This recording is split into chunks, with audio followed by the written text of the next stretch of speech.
Shalom pemirsa CBN Indonesia, dimanapun pemirsa sekalian berada. Senang sekali pada kesempatan yang indah kali ini, saya bisa berjumpa lagi bersama dengan pemirsa sekalian untuk membagikan pekabaran firman Tuhan yang terdapat di dalam buku Agama yang Bersinar. Buku ini dituliskan oleh Nyonya Ellen G. White, dan juga melalui buku ini kita akan disuguhkan suatu cara yang lebih baik yang akan menyingkapkan kepada kita semua suatu kehidupan yang lebih sederhana dan lebih manis. Semua pembaca akan penuh dengan kegembiraan dan kesukaan bersinar menyinarkan kasihnya dimanapun kita berada. Nah, jadi dengan membaca buku ini saja, kita itu tingkah laku kita setiap harinya akan lebih disederhanakan, dan juga kita itu bisa menjadi terang di mana saja kita berada. Karena dengan tingkah laku kita yang sederhana, dengan tingkah laku kita yang menyerupai tabiat Yesus Kristus, maka orang-orang bisa melihat kasih Yesus yang terpancar melalui perbuatan kita di tempat tersebut. Pada kesempatan yang indah kali ini, bacaan yang akan saya bawakan terdapat di dalam halaman 160. Tapi sebelum itu, alangkah baiknya apabila pemirsa sekalian mau untuk berhenti sejenak dari aktivitas dan duduk menonton bersama renungan kita pada kesempatan kali ini. Dan juga apabila ada orang-orang di sekitar pemirsa bisa mengundang mereka agar bisa duduk untuk menonton bersama-sama. Judul bacaan kita kali ini yaitu adalah memengaruhi penerimaan Tuhan atas karunia kita. Ayat intinya terdapat di dalam 2 Korintus 9 ayat 7. Hendaklah masing-masing memberi menurut kerelaan hatinya, jangan dengan sedih hati atau karena paksaan. Sebab Tuhan mengasihi orang yang memberi dengan sukacita. Nah, jadi di ayat intinya saja kita itu sudah diingatkan lagi bahwa ketika kita memberi suatu pemberian, persembahan, ataupun kita memberi kepada sesama kita, marilah kita memberi dengan hati yang tulus, dengan hati yang sungguh-sungguh. Jangan hanya karena kita dipaksa atau karena kita merasa gengsi dan kita memberi pemberian tersebut. Terlebih lagi ketika kita memberikan persembahan di gereja, kita itu harus memberikannya dengan penuh rasa syukur dari dalam hati kita. Kita masuk pada pembahasannya. Tuhan merancang bahwa pelaksanaan kebajikan harus murni sukarela. Tuhan mengasihi orang yang memberi dengan sukacita. Dia tidak senang jika perbandaharaannya diisi dengan paksaan. Hati umatnya yang setia bersukacita dalam kebenaran yang menyelamatkan untuk saat ini, akan melalui kasih dan rasa syukur kepadanya atas terang yang berharga ini, dengan sungguh-sungguh dan ingin membantu dengan milik mereka untuk menyampaikan kebenaran kepada orang lain. Cara terbaik untuk mengungkapkan kasih kita kepada penebus kita adalah dengan memberikan persembahan untuk membawa jiwa-jiwa kepada pengetahuan akan kebenaran. Rencana penebusan sepenuhnya bersifat sukarela di pihak penebus kita dan adalah tujuan Kristus bahwa semua perbuatan baik kita harus menjadi persembahan sukarela. Tulisan ini diambil dari buku Testimonies for the Church, jilid 3 halaman 413. Nah, jadi di bagian pertama pembahasan kita kali ini, seperti ayat intinya mengatakan bahwa Tuhan mengasihi orang yang memberi dengan sukacita. Jadi ketika kita memberikan apapun itu, kita harus memberikannya dengan penuh rasa syukur dan juga dengan sukacita, sehingga orang yang menerima pemberian kita itu mereka juga melihat raut wajah kita yang memberikan dengan sukacita, maka mereka juga akan merasakan kebahagiaan karena kita memberinya dengan hati yang tulus. Di sini juga dikatakan bahwa dia tidak senang jika perbendaharaannya diisi dengan paksaan. Nah, itu benar sekali. Seperti halnya kita, mungkin ketika kita menerima suatu pemberian daripada orang lain, dan kita melihat orang itu memberinya, mungkin mukanya tidak senang atau mungkin karena terpaksa, maka ketika kita menerima pemberian tersebut, pasti kita juga akan berpikir, apakah saya pantas menerima hal tersebut, atau saya ini tidak pantas menerimanya, karena sang pemberi saja dia tidak menunjukkan kegembiraan ketika dia memberikan pemberian tersebut. Begitu juga dengan kita, ketika kita mau untuk melakukan perintah-perintah Tuhan, apa yang Tuhan inginkan di dalam kehidupan kita, setiap pekerjaan Tuhan kita itu harus melakukannya dengan hati yang senang, dengan penuh rasa syukur, dengan sukacita. Karena ketika kita melakukan hal apapun itu, ketika kita melakukannya dengan penuh sukacita, maka hasil yang akan kita dapatkan itu adalah hasil yang maksimal. Karena kita melakukannya penuh dengan rasa syukur. Dan juga sebaliknya, ketika kita melakukan suatu pekerjaan dan kita melakukannya dengan bersungut-sungut, kita tidak melakukannya dengan sepenuh hati, pastilah pekerjaan tersebut tidak akan memberikan hasil yang maksimal.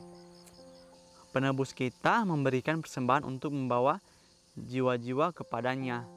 Rencana penebusannya bersifat sukarela untuk kita semua. Nah, jadi luar biasa sekali ya, bagaimana Yesus itu memberikan tubuhnya sebagai persembahan agar kita semua ini bisa diselamatkan. Dan juga dia memberikannya dengan sukarela. Kita itu bisa melihat kembali dan merenungkan bagaimana Yesus itu disalibkan. Tentu saja hal tersebut dia lakukan agar kita itu bisa untuk diselamatkan. Dan hal tersebut dilakukan tanpa paksaan dan juga dengan tujuan agar kita itu bisa melakukan suatu perbuatan yang baik dengan sukarela dan tanpa paksaan. Karena Yesus itu ketika dia mati di kayu salib, dia telah memberikan kepada kita suatu contoh, suatu tabiat bagaimana seorang itu mau menerima suatu hukuman atas kesalahan yang tidak pernah ia perbuat, atau dia itu mau untuk disalahkan meskipun dia tidak melakukan kesalahan tersebut. Dan kembali lagi kepada pribadi kita masing-masing, apakah kita mau untuk belajar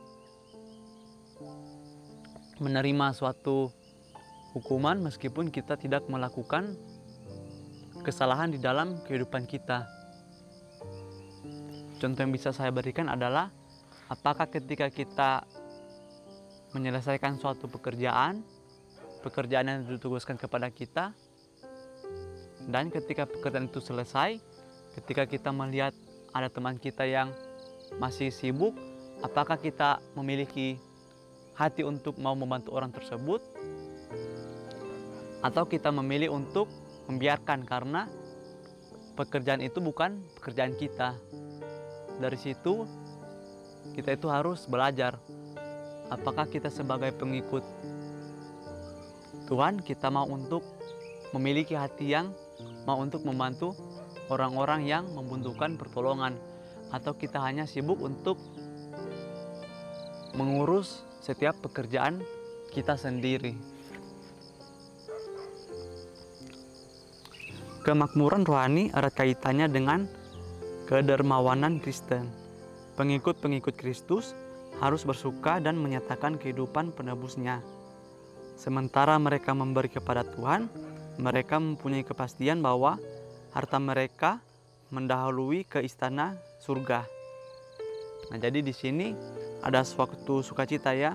Dikatakan bahwa sementara mereka memberi kepada Tuhan, mereka mempunyai kepastian bahwa harta mereka mendahului ke istana surga. Jadi ketika kita melakukan perbuatan yang benar, kita melakukan kehendak Tuhan di dalam kehidupan kita, maka dikatakan bahwa kita itu bisa saja mendapatkan harta yang kekal, yaitu masuk ke dalam kerajaan surga. Tapi perlu kita ingat sekali lagi bahwa ketika kita melakukan suatu tindakan yang benar, tindakan yang baik, kita melakukan kehendak Tuhan, kita itu harus melakukannya dengan sukarela, dengan penuh sukacita dengan sungguh-sungguh. Jangan hanya karena ada dorongan atau karena ada motivasi kita akan mendapatkan hadiah ke depannya, itu akan masuk ke dalam kerajaan surga, maka kita melakukan hal yang benar tersebut. Karena Tuhan mengetahui isi hati dan pikiran kita. Tuhan mengetahui motif kita.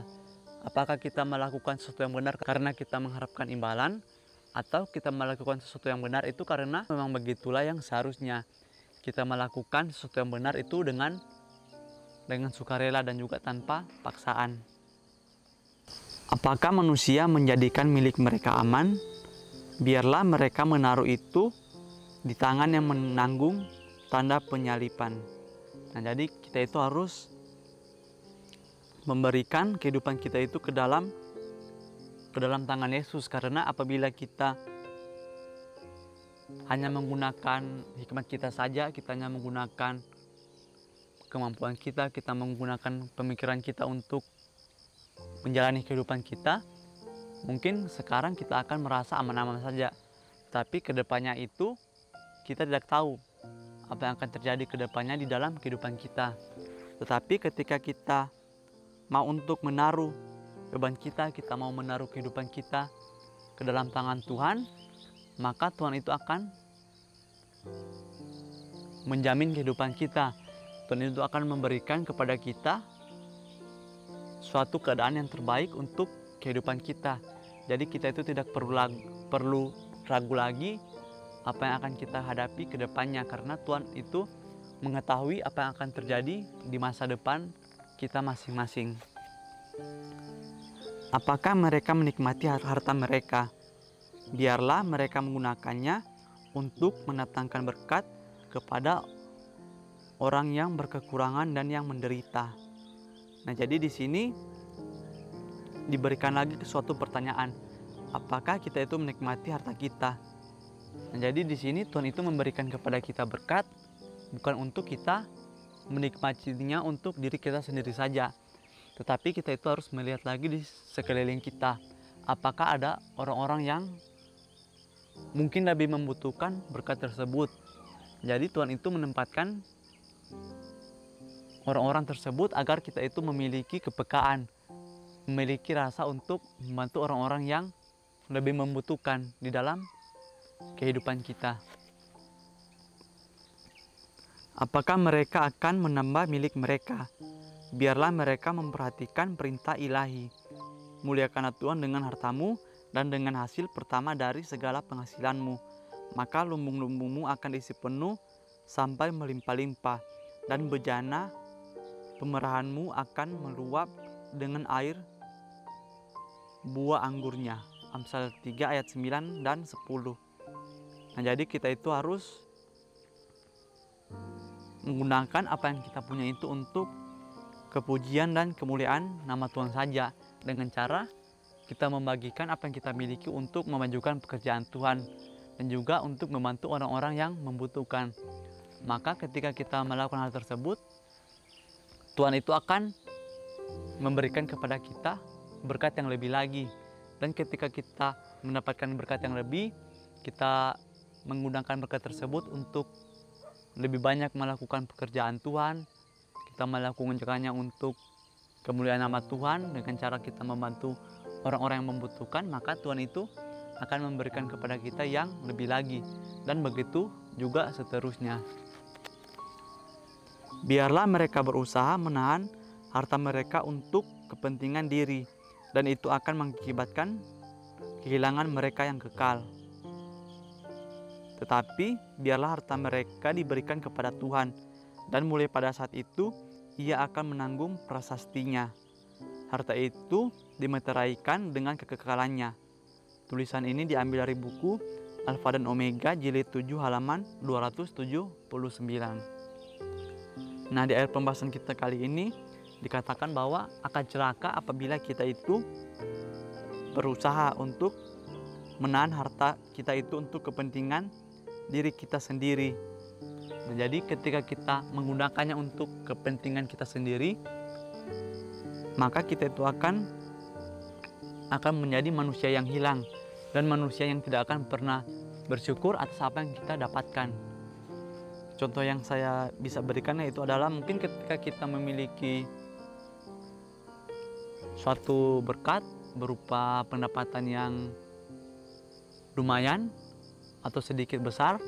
Nah, ketika kita hanya menggunakannya untuk kepentingan kita sendiri, kita menggunakannya untuk membeli hal-hal yang kita inginkan, maka kita itu tidak akan pernah merasa puas. Dan ketika kita mendapatkan lebih lagi, kita hanya menggunakan untuk diri kita sendiri. Dan juga ketika kita melihat sesuatu yang kita ingin memilikinya, kita itu bisa membelinya, tetapi kita tidak akan merasa senang karena ketika kita mendapatkannya, pastilah kita memiliki keinginan yang lebih tinggi lagi. Dan juga begitu seterusnya, ketika kita mendapatkan sesuatu, kita akan merasa tidak puas karena pasti ada sesuatu yang lebih tinggi lagi yang ingin kita miliki. Tetapi berbeda halnya ketika kita mendapatkan berkat dari Tuhan dan juga kita membantu orang-orang, maka di situ kita akan merasakan suatu kepuasan, suatu kebahagiaan karena kita menggunakan berkat yang kita miliki untuk membantu orang-orang di sekitar kita.